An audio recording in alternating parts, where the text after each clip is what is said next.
कक्षा 12वीं के सभी विद्यार्थी ध्यान दें। आज इस क्लास में एक महत्वपूर्ण प्रश्न हम कंप्लीट करेंगे। तो आपका जो प्रश्न है, जीवनी और आत्मकथा में अंतर बताते हुए दोनों विधाओं की एक एक रचना लिखिए। आत्मकथा और जीवनी में अंतर पढ़ेंगे, साथ में दोनों विधाओं की एक एक रचना भी आपको इसमें लिखनी है। तो बिना किसी देरी के चलिए शुरू करते हैं प्रश्न का आंसर। तो इस तरह से हेडिंग डाल ली है मैंने, जीवनी और आत्मकथा में अंतर निम्नलिखित है। इस तरह से भी आपको हेडिंग डाल लेना है। यहाँ पे मैं आपको पूरे पॉइंट पहले जीवनी के बताऊंगी, इसके बाद आत्मकथा के पॉइंट हम पढ़ेंगे। तो जीवनी के बारे में यहाँ पे क्या क्या बताया गया है। तो पहला है, जीवनी किसी व्यक्ति के जीवन की कहानी होती है। जो जीवनी है वो क्या है, किसी व्यक्ति के जीवन की कहानी होती है, यानी किसी दूसरे व्यक्ति के जीवन की कहानी को हम जीवनी के अंदर लिखते हैं या फिर पढ़ते हैं। दूसरा है, इसे कोई दूसरा व्यक्ति लिखता है। जो जीवनी है इसे क्या है, दूसरा व्यक्ति लिखता है। किसी दूसरे व्यक्ति की जीवन की कहानी हम लिखते हैं। अब किसी दूसरे व्यक्ति के जीवन की कहानी हम लिख रहे हैं, तो किसी दूसरे व्यक्ति के जीवन में जो घटनाएं हैं उनको हम लिखेंगे। इसके अंदर जो घटनाएं घटित होती हैं उसके साथ उसको लिखते हैं, चाहे उसकी सफलता हो या असफलता हो। इस तरह की सभी घटनाओं का वर्णन जीवनी के अंतर इसके अंदर करते हैं। और जब जीवनी हम लिखते हैं तो जीवनी किसी उद्देश्य के साथ हम लिखते हैं।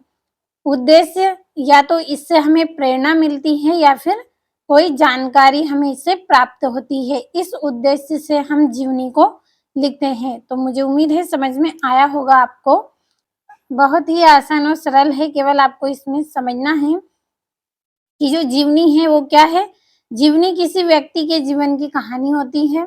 किसी दूसरे व्यक्ति के जीवन की कहानी को हम लिखते हैं और इसमें लेखक दूसरे व्यक्ति के जीवन की घटनाओं को दर्शाता है, उसको लिखता है। और जीवनी लिखते समय कोई उद्देश्य निर्धारित किया जाता है, उस उद्देश्य के द्वारा हम इसको लिखते हैं। तो पहला पॉइंट रहेगा, जीवनी किसी व्यक्ति के जीवन की कहानी होती है। दूसरा, इसे कोई दूसरा व्यक्ति लिखता है। तीसरा, इसमें लेखक उस व्यक्ति के जीवन की घटनाओं का वर्णन करता है। किस व्यक्ति का, जिसके जीवन की कहानी यहाँ लिख रहा है उसके जीवन की घटनाओं का वर्णन करता है।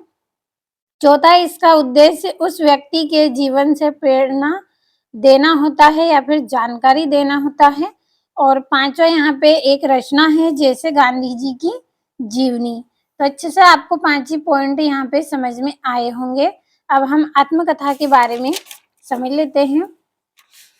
तो यहाँ पे आत्मकथा है।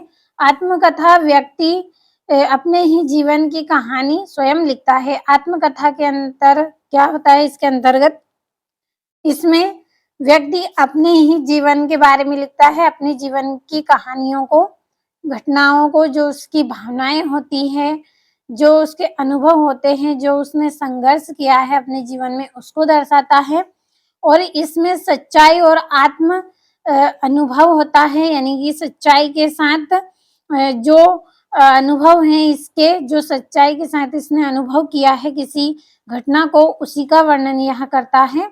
और इसका उद्देश्य अपने जीवन से लोगों को सीख देना होता है। इसका उद्देश्य क्या होता है आत्मकथा का, कि इसके जीवन से कोई सीख प्रदान करे। और जैसे सत्य के प्रयोग, तो महात्मा गांधी की आत्मकथा है ये। तो समझ में आया होगा आपको। यहाँ से पांचों पॉइंट कठिन बिल्कुल नहीं है, बहुत ही आसान और सरल है कि आत्मकथा में व्यक्ति अपने ही जीवन की कहानी स्वयं लिखता है। दूसरा है, इसमें लेखक अपने अनुभवों, भावनाओं और संघर्षों को ही बताता है। अब देखिए, स्वयं लिख रहे हैं तो स्वयं अपनी तकलीफ को हम स्वयं ही अनुभव करते हैं, महसूस करते हैं। किसी कार्य को करने में हमने कितनी मेहनत की है, कितना समय हमारा इसमें गया है इस कार्य को पूरा करने में। तो इस तरह के जो अनुभव होते हैं, जो संघर्ष होता है, जो मेहनत हम करते हैं, वही हम स्वयं ही बता सकते हैं, क्योंकि हम स्वयं के साथ ऐसा हुआ है, तभी हम इसको इसमें वर्णन कर सकते हैं। तो आत्मकथा में भी लेखक स्वयं ही लिखता है, स्वयं ही अपने जीवन की कहानी बताता है और स्वयं ही अपने अनुभवों और संघर्षों को बताता है।